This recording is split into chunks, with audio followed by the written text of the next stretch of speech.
Welcome to the weather forecast on BTB Channel channel. Dear friends, in today's video, we have a lot to talk about in the weather forecast, including locally strong winds, light hail, and a fairly strong risk of tornadoes by Northeast standards. And this is the coldest air mass of the season that could lead to scattered frosts, especially in northern areas. We'll look at the risk of severe weather, especially with the increased risk of tornadoes, strong winds, and large hail. And finally, we'll have a full tropical weather update. Let's look at a cold front that's currently on the east coast and extending down to the Gulf Coast today. Behind it, we have 3 areas of high pressure, which means lots of sunshine, and sinking air, which means drier weather and lots of cool, crisp fall temperatures. You can see we have a big cold front with a cold front behind us that's pushing into a warmer, more unstable front. That's what caused the storms yesterday in the Tennessee and Ohio valleys, all the way down to Dallas, Texas. And that's what's causing some of the storms right now in Kentucky, all the way down to Alabama. But let's see what happens as that front moves east and we get some daytime heat. That cool front is going to push into some of the unstable air and we're going to start seeing some superstorms form here. And let's look at the temperatures that are expected this afternoon, and it's looking pretty cool here across the upper Midwest, or some cool record highs in Minnesota, Wisconsin, Michigan, where we could have a hard time getting into the 60s this afternoon. Temperatures around Chicago are likely to be about 20 degrees below average, even across the southern plains. I know it's been a hot summer in Dallas so far, and not just the upper 30s but the low to mid 30s. That means we have to worry about a strong freeze, if not frost, across parts of here in the upper Midwest starting on your Sunday. Some thunderstorms are possible in the Rocky Mountains and along the Gulf Coast, but they're not expected to be severe. This is certainly going to be an interesting, potentially dangerous, severe weather event from northern Massachusetts up into southern Vermont, much of New Hampshire, and then into southern and southwestern Maine, including the Concord area, Portland, up toward Augusta. And the way it works is there's a 5% chance of tornadoes within 25 miles, and that extends all the way down to New York City. We're going to have some large hail in Vermont and New Hampshire. There's even a chance of some severe thunderstorms in northern New Jersey, southern New York, eastern Pennsylvania. And we're going to be keeping a close eye on those storms for tornado and tornado potential. Note that the heaviest rains will be today across parts of the I-95 corridor, where the more severe thunderstorms could produce potential rainfall amounts of 1 to 2 inches. Very dry in the Midwest, aka the Corn Belt, and then in the plains, with the exception of South Texas, where we'll see some showers and storms that aren't too severe, but we'll see heavier rains on the Rio Grande as we head into the weekend. We've also got some storms lingering here, a little further south. Wouldn't be surprised to see some severe warnings around Atlanta, maybe Charlotte, Winston-Salem, Washington, D.C. The last couple of runs have actually shown some pretty clear-looking storms around the Baltimore, D.C. area. And the tornado threat is definitely going to be more significant in the Northeast than the Mid-Atlantic or the Southeast. The severe weather threat is going to be reduced. We'll probably still have storms in Boston and New York City, but this is going to be more of a rainstorm for you guys than anything else.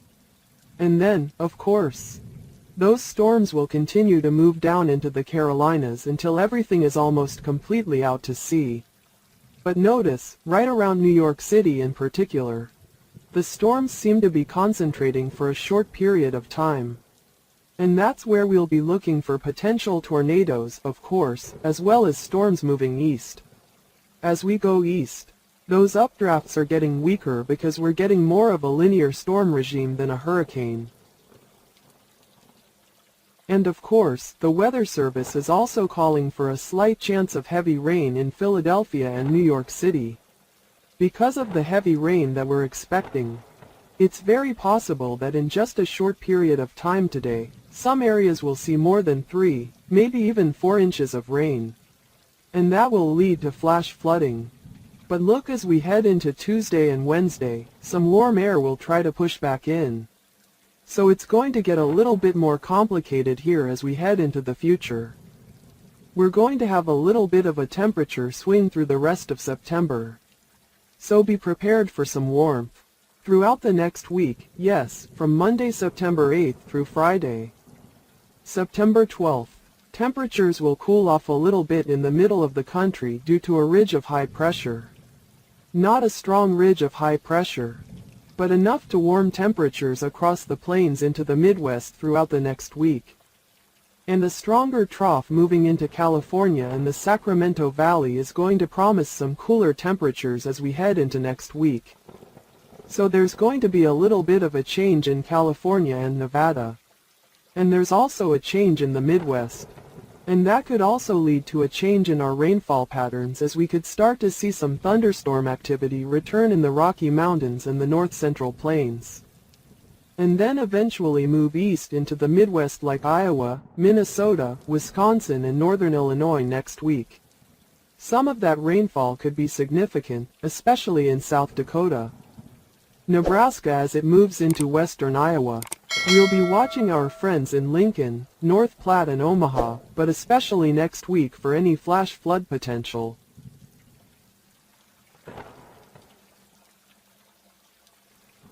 Finally, we're looking at the tropics, which are really active in the Pacific Basin.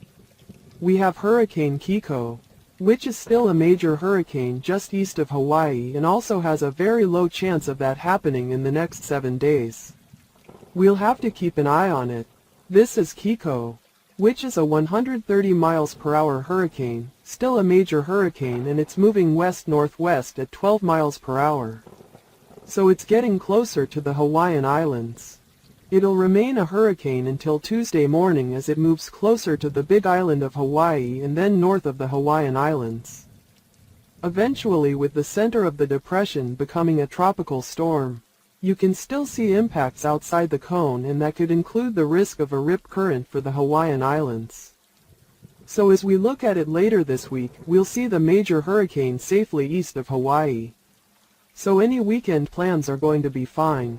And as we get into the early part of this week, especially on Tuesday September 9th, we're going to see it weaken to a Category 1 hurricane and eventually a tropical storm. But it's still a system to watch because it's going to be very close to the Hawaiian Islands. We could see some decent surf later this week. But early in the week we're going to start seeing some swell, especially north and east of the Hawaiian Islands and especially the Big Island there, because we could have some coastal erosion. Maybe even a pretty significant rip current risk there. But behind that there's a 20% chance of development. Another wave is coming into the eastern Pacific. It's going to be moving west. If you like this video, please share it with your friends, family, and on social media. Comment in the comments below the video. I really appreciate it. Please subscribe to the channel to follow. Dear friends, get ready for this winter looks very strange. In today's video, we're also going to discuss the general rainfall and storms across the country, as well as the cold front that's currently covering the eastern states. Severe weather is possible across the East Coast with strong winds, hail, and maybe even a few tornadoes. We're going to dig deeper into the tropics. Looking at the Western Caribbean, some of the rain is building up and then moving back here in the northern Bahamas, the southeast United States. We're going to have some developments over the next 6, 7, 8 days. But the flood threat is going to be with us eventually. And we'll start with what's going on across the country today. We still have a very strong northwesterly flow coming out of Canada, which continues to bring very cold weather into the Midwest and the Ohio Valley. And then back along the west coast, we'll see this low develop further. And we'll start to see warm air build up again across the Great Plains and the Midwest. By Wednesday and Thursday, that warm air will show above average temperatures across the northern plains and the Midwest. So this is still about 7 days away, 8 days away. But I think severe weather could return for the long term. This winter could be one of the weirdest in many years. Arctic winds, severe snowstorms, and even severe weather outbreaks, which could potentially bring much more volatile conditions and intensity across the United States. The winter impacts on the United States come when the Pacific Ocean is warmer than average. This increases the humidity and more frequent storms in the south, the risk of flooding along the Gulf Coast and the California coast, and milder, drier winters in the north. It also tends to limit Arctic outbreaks in the Midwest and Northeast. And we've had a really blanket of cold air coming down over most of the United States this winter due to a lot of Arctic air blowing in from Canada. We typically see a lot of variability with sharp swings between warm and cold, along with the potential for major storms. This is because we've had some strong Arctic winds as a lot of strong cold air swept through the Midwest and Northeast, bringing very cold air from Canada, causing major winter storms. Back on the West Coast, we've had below-average precipitation, leading to a major drought across California, Nevada, and even Oregon. However, there are some areas that are seeing above-average precipitation and snowfall, including areas like the Great Lakes, where we've seen some big lake-effect snowfalls. In addition, the East Coast has seen above-average precipitation anywhere from Connecticut down to Florida, with some heavy snowfalls occurring this winter. And I think we're going to have a tough winter when it comes to cold weather, especially in the Dakotas and maybe even the Great Lakes.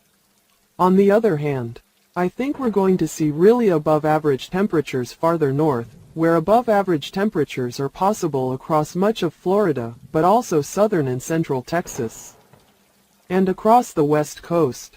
And I do think we're going to see above-average precipitation and snowfall across much of the Midwest, the Ohio Valley, and the Northeast, when it's actually been pretty dry across most of the country. I think the most important area that we're going to be watching for the potential for more severe weather outbreaks is going to be across the lower Mississippi River Valley, from Louisiana and Arkansas all the way west to South Carolina. Let's look at a cold front that's currently off the East Coast and extending down to the Gulf Coast today. Behind it, we've got 3 areas of high pressure, which means a lot of sunshine and sinking air, which means drier weather and more cool, crisp fall temperatures. But let's see what happens as the front moves east and we get a heat wave during the day. That cool air is going to push into some of the unstable air and we're going to start seeing some superstorms form here. It's dry, it's cooler. A little bit of rain in Texas and maybe some of the states around Florida. Well, the Northwest is also getting some rain, but it's very dry. And if I keep that up, that's what we're going to be like on the 11th. We're seeing a lot of activity in the West and the Northwest and the Four Corner states, but the East is still very, very dry. We're continuing to see the central states thrive in terms of activity. But again, the Ohio Valley, the Mid-Atlantic, the Northeast, pretty much no rain through the 17th, and even then, we still don't see any rain until the 20th. So, we have some activity in the central states and it's starting to spread into the Midwest, the Great Lakes, the Ohio Valley and the Southeast. But overall it's still pretty lackluster. Looking back at the precipitation totals, some areas in the central states are actually pretty good. They're seeing quite a few storms moving through. But it's having a hard time spreading east and that's why we have this big gap where we're seeing little to no rain in parts of the Southeast, the Ohio Valley, the Great Lakes, the Mid-Atlantic, the Northeast. We're fortunate that we have a little rain here along the East Coast, but it's probably still going to be below average in a lot of these areas even though we're seeing some. And of course, the Weather Service is also calling for a slight chance of heavy rain in Philadelphia and New York City. Because of the heavy rain that we're expecting, it's very possible that in just a short period of time today, some areas will see more than 3, maybe even 4 inches of rain. And that will lead to flash flooding. But look, as we head into Tuesday and Wednesday, some warm air will try to push back in.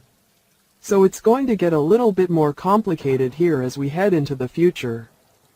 We're going to have a little bit of a temperature swing through the rest of September. So be prepared for some warmth. Throughout the next week, yes, from Monday September 8th through Friday, September 12th, temperatures will cool off a little bit in the middle of the country due to a ridge of high pressure. Not a strong ridge of high pressure, but enough to warm temperatures across the plains into the Midwest throughout the next week. And a stronger trough moving into California and the Sacramento Valley is going to promise some cooler temperatures as we head into next week. So there's going to be a little bit of a change in California and Nevada. And there's also a change in the Midwest. And that could also lead to a change in our rainfall patterns as we could start to see some thunderstorm activity return in the Rocky Mountains and the North Central Plains. And then eventually move east into the Midwest like Iowa, Minnesota, Wisconsin and northern Illinois next week. Some of that rainfall could be significant, especially in South Dakota. Nebraska as it moves into western Iowa. We'll be watching our friends in Lincoln, North Platte and Omaha, but especially next week for any flash flood potential. Finally, we're looking at the tropics, which are really active in the Pacific Basin. Now, that tropical disturbance is going to start moving in closer to the northeastern Caribbean. It's going to increase our rain chances Tuesday into Wednesday, even Wednesday back into Puerto Rico and the British and U.S. Virgin Islands. Still active near the southeast coast of the United States. Keeping an eye on the western Caribbean. As we head into Friday next week, you're going to see some additional rainfall here with the tropical disturbance moving in over Haiti, the Dominican Republic, Puerto Rico, and rain accumulating in the western Caribbean. So keeping an eye on the western Caribbean, Jamaica, back to Bays to see if anything lifts up toward the Gulf and keeps an eye on the southeast coast of the United States. Keeping an eye on the Corollas. Now, we've been tracking some showers and thunderstorms since last night. U.S. and British Virgin Islands. We've had some showers and thunderstorms around as we've gone through the day. And then you'll see the rain slowly picking up again. Scattered Biz, Yucatan, Peninsula, Mexico, a little heavier, Guatemala, El Salvador, Nicaragua, parts of Honduras. Down to Costa Rica, Panama. The tropical disturbance that's really broken up is starting to get closer.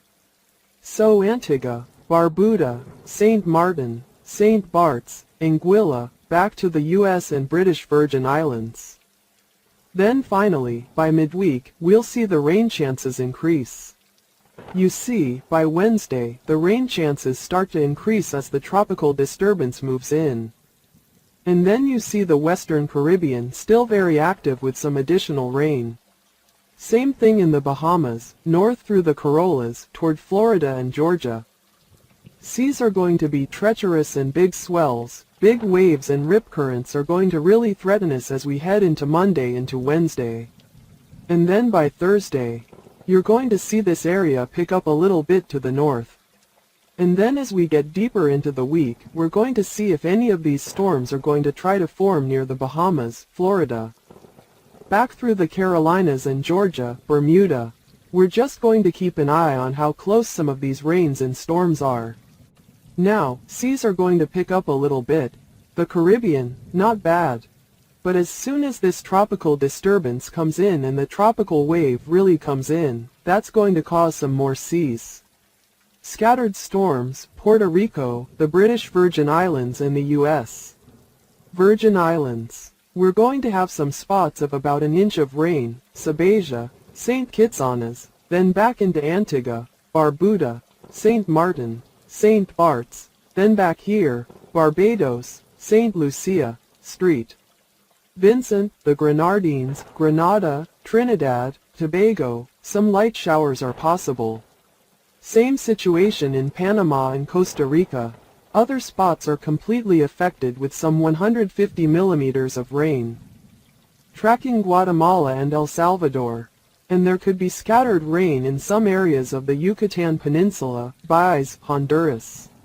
Some heavy rain even as you head towards Emteri and look at South Texas. The chances of rain falling are higher. Towards Jacksonville, north through the Outer Banks of North Carolina, Some rain could be just offshore, but coastal areas of South Carolina and North Carolina. We could get a few inches of rain over the next few days. So we're still active in Jamaica. So areas to watch as we head into next week: keep an eye on the area close to home, the Western Caribbean, the Southeast U.S. and the Bahamas, and watch for the new tropical disturbance to move into the Caribbean. If you like this video, please share it with your friends, family and on social networks. Comment in the comment section below the video. I really appreciate it. Please subscribe to the channel to follow. Dear friends, the weather is about to get complicated. In today's video, we're going to talk about the severe weather threat across the plains with all the potential hazards, including large hail that could be over 2 inches in diameter, tornadoes, and the possibility of some damaging winds. We'll also look at the cooling temperature trend across the United States and southern Canada this week. Then we'll look at the tropical weather update, tracking how the Atlantic region is going to be in the near future. So if you like these daily weather forecasts, please subscribe to my channel if you haven't already. Like the video and share it with your friends, family, and on social media. Ladies and gentlemen, it's definitely a cool, crisp, and refreshing fall day today along and east of the Mississippi River in the United States. Mild temperatures are occurring across the Rocky Mountains, the Western Plains, and across the western half of the country in general. We're seeing mild temperatures trending into the mid and upper 80s. Low 90s possible here in the Front Range and the Western Plains. Temperatures are in the 90s along the Gulf Coast. But a cooler trend is occurring across parts of the Ohio Valley. Oh wow, looking across the middle of the country, we're tracking thunderstorms developing here, moving into the Central Plains and the Southern Plains. Those thunderstorms are likely to continue as we move deeper into the day. So today, scattered severe thunderstorms are possible from southwest Kansas to western Oklahoma, including parts of the Oklahoma Panhandle down here into the northeastern Texas Panhandle. That's where scattered severe thunderstorms are possible. Also looking at the eastern Dakotas and central Minnesota today, 1 in 5 individual major storms are likely. The main threat here, across areas from Kansas, Oklahoma to the Texas Panhandle, will be very large hail. Note that the storms will be scattered or localized, so it's not a widespread severe weather event. But there will be severe thunderstorms developing from southwest Kansas to western Oklahoma, including some areas from the Oklahoma Panhandle down to the Texas Panhandle, mostly east of Amarillo. More isolated activity from central Minnesota to the eastern Dakotas could also produce some gusty winds and some hail. The tornado risk there is extremely low. There's not much rotation into the upper Midwest or the northern plains. We'll also be watching for more damaging winds and hail as we head into the middle of the week, Wednesday, September 10th. Severe weather isn't expected anywhere across the U.S. by midweek, so we'll start to warm up a little bit in the northern and central plains, and also in the south. The upper Midwest will still be a little cooler across the East Coast and down near the Gulf Coast. And it'll be drier across the eastern U.S. in general, mostly east of the Mississippi River. It'll be mostly dry outside of Florida, where we could have heavier tropical moisture, especially along the east coast of Florida. Oh wow, scattered storm activity throughout the week. From the upper Midwest, from Wisconsin into Minnesota, then dipping south into Iowa, Nebraska, Kansas into Oklahoma and Texas, then a little more moisture across the Pacific Northwest. As we move into next week, a ridge of high pressure is building up over the top, especially in southern Canada, but also across the northern United States. This will lead to even warmer weather as we move into the third week of September. And it will also be strong across the west into the plains, into the Rocky Mountains and areas west of the Rocky Mountains. The intermediate ranges are the western mountains. You could see a lot of dry weather across the Gulf Coast and along the eastern seaboard.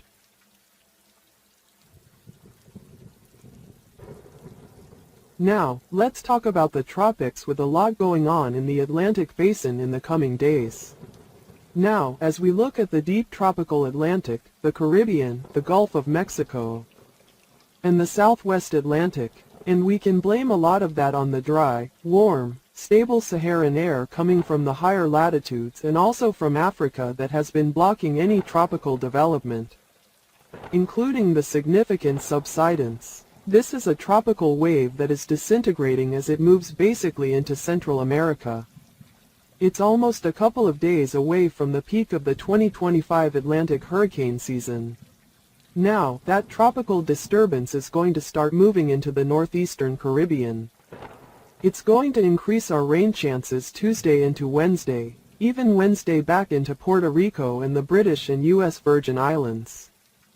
Still active near the southeast coast of the United States. Watching the western Caribbean, as we head into Friday next week, you're going to see some more rain here with the tropical disturbance moving in over Haiti, the Dominican Republic, Puerto Rico, and the rain is building up in the western Caribbean. So keep an eye on the western Caribbean, Jamaica, back to Bahamas to see if anything lifts up toward the Gulf, and keep an eye on the southeast coast of the United States. Keep an eye on the Corollas. Now, we've been tracking some showers and thunderstorms since last night. The U.S. and British Virgin Islands. We've had some showers and thunderstorms around as we've been going through the day. And then you're going to see the rain slowly picking up again. Scattered biz, Yucatan, Peninsula, Mexico, a little heavier, Guatemala, El Salvador, Nicaragua, parts of Honduras, down to Costa Rica. Panama, the tropical disturbance has really broken up, starting to get closer. So Antigua, Barbuda, Saint Martin, Saint Barts, Anguilla, back to the U.S. and British Virgin Islands. Finally, by midweek, we're going to see the rain chances increase. You see, by Wednesday, the rain chances start to increase as the tropical disturbance moves in. And then you see the western Caribbean Sea still very active with some additional rain. Same thing in the Bahamas, north through the Corollas, toward Florida and Georgia. The seas are going to be very treacherous, and the big swells, the surf, the rip currents are going to really threaten us as we head into Monday into Wednesday. And then by Thursday, you're going to see this area pick up a little bit to the north.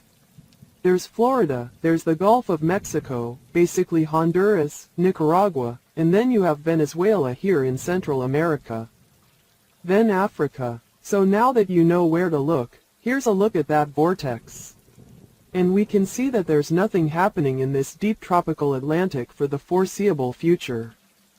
And you can see right here, a little bit of a cyclone there, a little bit of a cyclone in the atmosphere.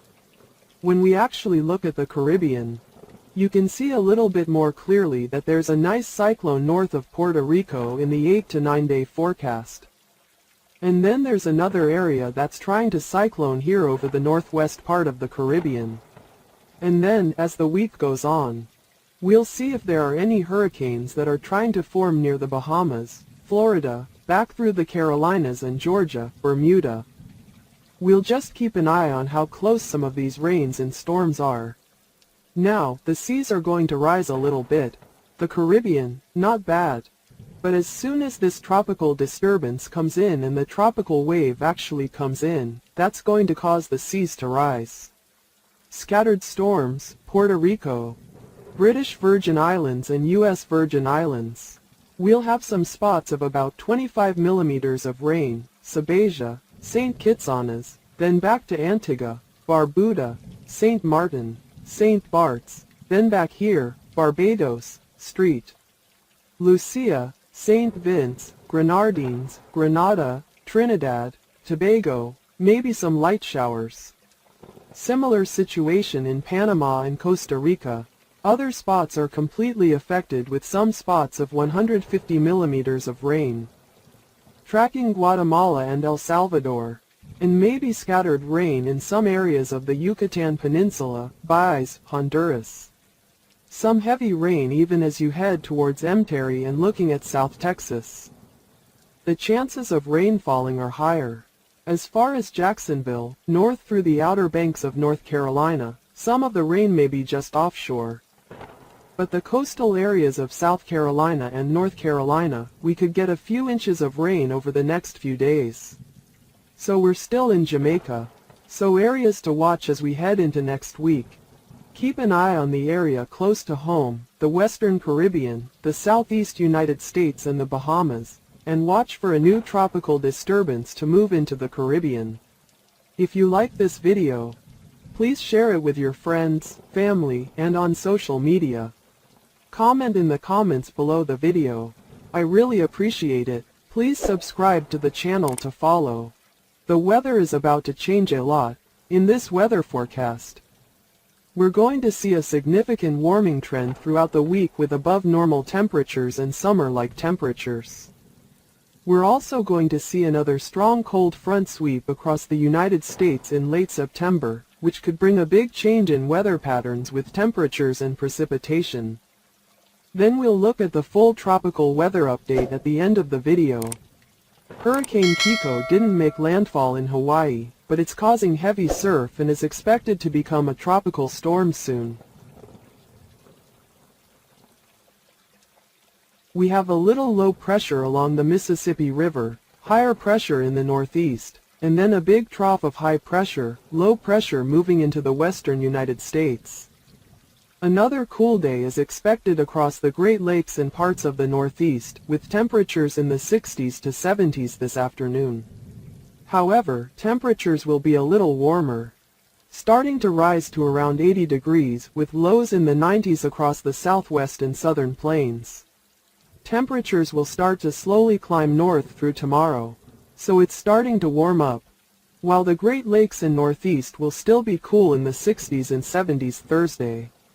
As we head into Friday, areas near Chicago, St. Louis will hit the 90s. And then the lower Mississippi Valley could see temperatures in the upper 90s in some areas by the end of the week. And then across western California, Oregon and Nevada, temperatures will be much cooler than normal as this trough of low pressure moves in, bringing clouds and some precipitation, which will help cool temperatures.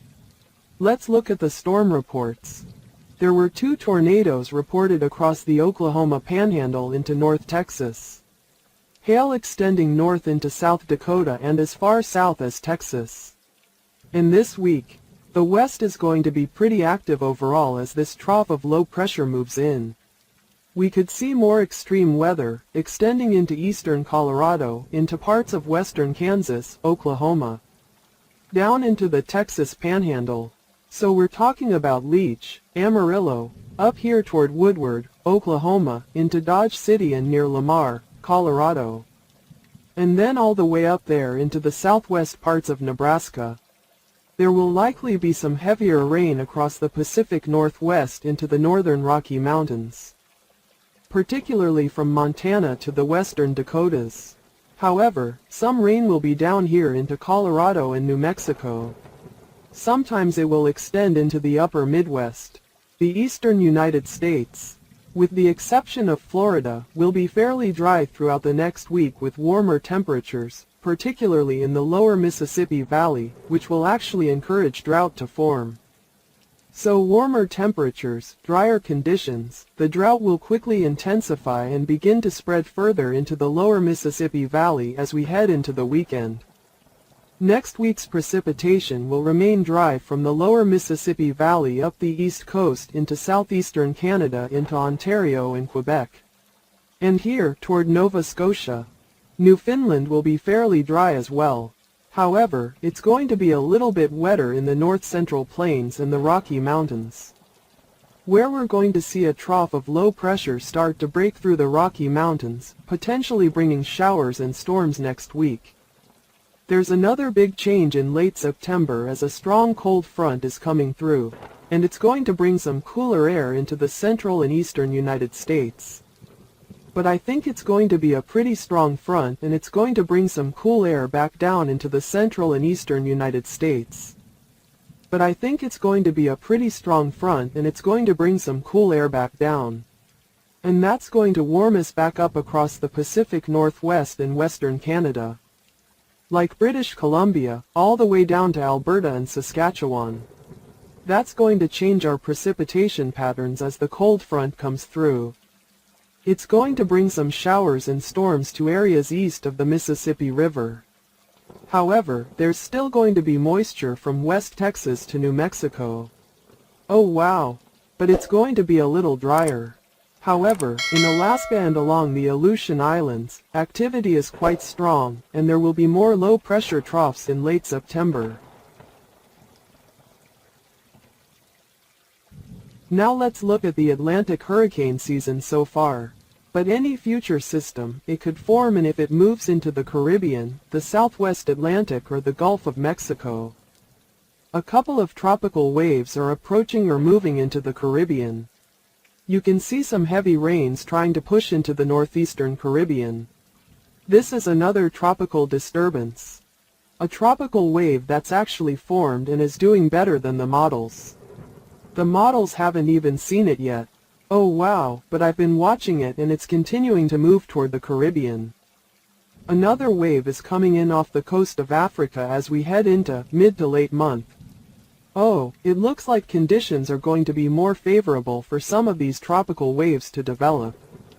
So we'll see a little bit of a change as we head into the end of the month as things get more active. But right now, watching this tropical wave moving into or tropical disturbance right near Ant Barbuda, especially Antigua, back into Anguilla, watching Saint Martin, St. Bart's for more rain even towards the US and British Virgin Islands and heavier rain from south of Belize back into Guatemala overnight. But let me know in the comments what you get. If you get rain, watch Antigua south through St. Croix as this type of pattern works its way across this place, even increasing the rain chances. Saba, Stacha, St. Kitts, higher rain chances. No rain in sight. But always watching, but right now, watching the rain that we get. And then again back from Cuba through the Bahamas to Florida, even up into South Carolina. Some areas with heavier rain and some of it has crossed over us in Jamaica. The air is drier and tracking this from the Gulf back into the Caribbean, much of the Atlantic. This is the water temperature relative to average. So as conditions get a little more active later this month and next month, we need to keep a close eye on it because if anything does push through the Caribbean or into the Gulf, it could intensify very quickly. And then, watch this region. And look, Guatemala, parts of Mexico, back into Belize, northern and western Honduras toward El Salvador. Some of these totals are going to be very high. Belize is going to have some totals of about 4, 5, 6 inches. Mostly in the southern areas.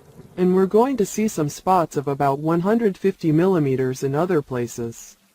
So tracking that still scattered across large areas of Nicaragua, Costa Rica, Panama. Northern Colombia, the ABC Islands are mostly dry and we could see some additional flooding in parts of Mexico. Northern Mexico, not so much. We're moving toward Texas, which isn't very active right now. The activity has calmed down.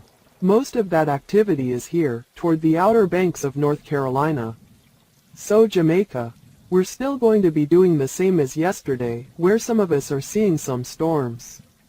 I think Florida is going to continue to have a lot of tropical moisture. But will any of that moisture develop into an actual tropical system? This weekend, and it shows a low forming off the southeast coast, and we'll have to keep an eye on that, but it's not really anything. We're breathing a sigh of relief because Hurricane Kiko in the vicinity of the Hawaiian Islands is moving east. I'll show you what that means. When hurricanes get wind shear, it disrupts their whole mechanism, their whole dynamic. Hurricanes like to have a stack system, so you can see across the ocean. And when that wind tunnel is tilted, that wind vortex, all bets are off when it comes to strengthening. And right now you can see that Kiko doesn't have a lot of thunderstorms around it. Look at the low clouds. These are cumulus clouds. Stratocumulus. Mostly cumulus. Moving west toward the big island of Hawaii. I'll show you that in just a second. But you can see that, these clouds are moving toward the Big Island and the other islands, of the Hawaiian island chain, which are off the radar in this particular area. We may not have a hurricane. We may have a small 75 miles per hour hurricane, but then it will downgrade to a tropical storm, which is great news. So it looks like we won't have any heavy rain in Hawaii. We may get to where some of the ocean breezes are coming up and converging. We may have some localized heavy rain. A lot of you have reached out to me today and said it's very humid in Hawaii, and we've talked about that. Look at the dry air that's trying to come in. But there's also dry air to the west of Kiko. And it's a battle. This air mass, this dry air is trying to compress and evaporate the moisture from Kiko. And that's hopefully why we won't have any flooding rains on any of the Hawaiian islands as Kiko passes. You're probably going to see more cumulus clouds, showers and things like that, because as the sun comes up and heats up the land, the weather is going to be unstable. So you're going to see cumulus clouds, showers, maybe some scattered thunderstorms. But it doesn't look like we're going to get any widespread flash flooding. And you can see the area of moisture drying out. The really wet part is going to stay offshore, and that's because Kiko is following this track, and it's going to go right through here and then dissipate into a tropical depression. So you can breathe a sigh of relief. These are sustained tropical storm winds. There could be some localized showers which could cause some gusts. But I don't really see it getting much above 20 to 25 miles an hour if there's any storms in and around the Big Island or Oahu here. If you like this video, please share it with your friends, family, and on social media. Comment in the comment section below the video. I really appreciate it. Please subscribe to the channel to follow. Thank you for watching the news on VTB Chien 8 channel.